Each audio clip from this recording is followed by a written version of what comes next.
So here is a new topic, that is representation of an algorithm. We can represent an algorithm in two ways. The first one is pseudocode and the second one is flowchart. So these two are the ways of representing an algorithm. Now let's see the pseudocode. So pseudocode, it is an English type language to represent an algorithm. So in previous video I have explained about the representing an algorithm. It is a step-by-step process. So everything we have written in English. So that comes under the pseudocode.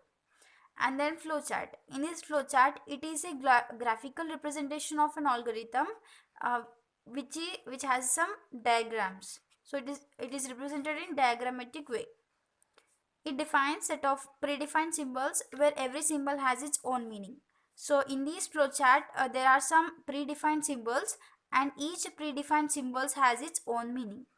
So let's discuss some of the symbols, their meaning, and the description about the symbol.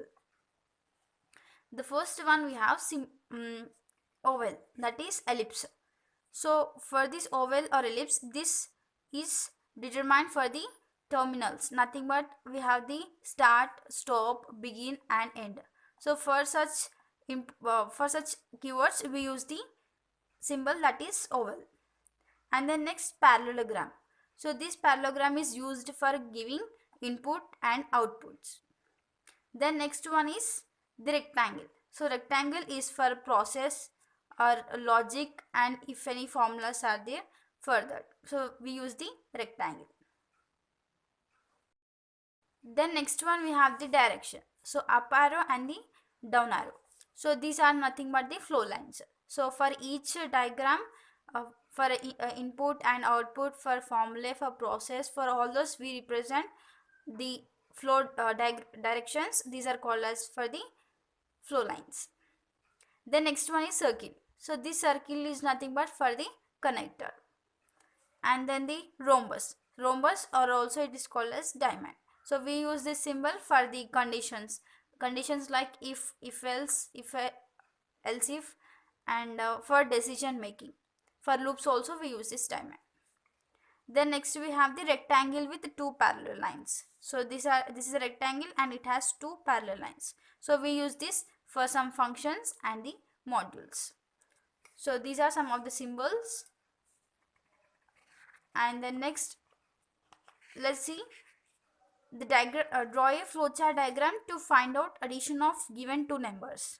So we have to draw the flowchart to find out the addition of given two numbers.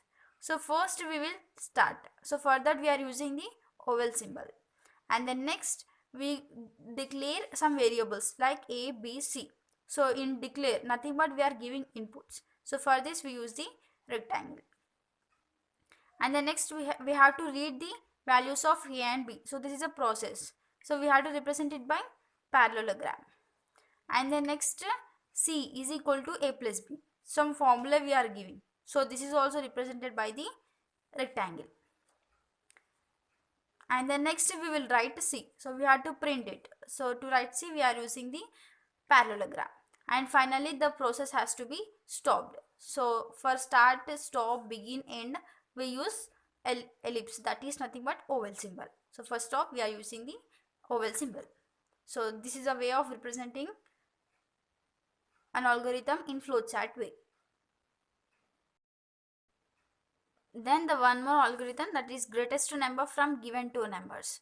So first we have to start the process. So we are using ellipse, and then next we have to declare the two variables a and b. So after declaring, for this we are using the rectangle. And then next we have to read the values of a and b. So to read we are using the parallelogram. And then next, for the conditional statements or for decision making we use the diamond symbol, that is rhombus. So here if condition, so if a is greater than b, if this statement is true then we write a is greater. If this statement is false then we write b is greater. So in this, so this is like if condition loop, if condition statement, and then the result will be stored in c, and finally we stop the process. So this is of making a flowchart to find the greatest number. So the main condition is if A is greater, if the statement is true, then it executes this statement, that is A is greater. If this condition is false, then it executes B is greater. So finally it will be stored in C and the process is stopped. And the next, the last algorithm for to find out even or odd. So to find even or odd, first we start the process. So we are using oval symbol, then we declare n. So declare n, nothing but one variable we are declaring. It can be any number. Then we have to read the value of n. So read n. Then next, for decision making, if n percentile 2 is equal to 0. So we know that we use percentile for the to get the remainder. So when we divide the given number by 2, if the remainder is 0, that is if condition, and if this statement is true, then it prints n is even. If this percentile 2 remainder is not equal to 0, then it goes to the false, it executes n is odd. So here are the two statements, and finally it will be stored in C. Then we stop the process. So for that we are using the oval symbol, nothing but ellipse. So this is of writing algorithm in flowchart way.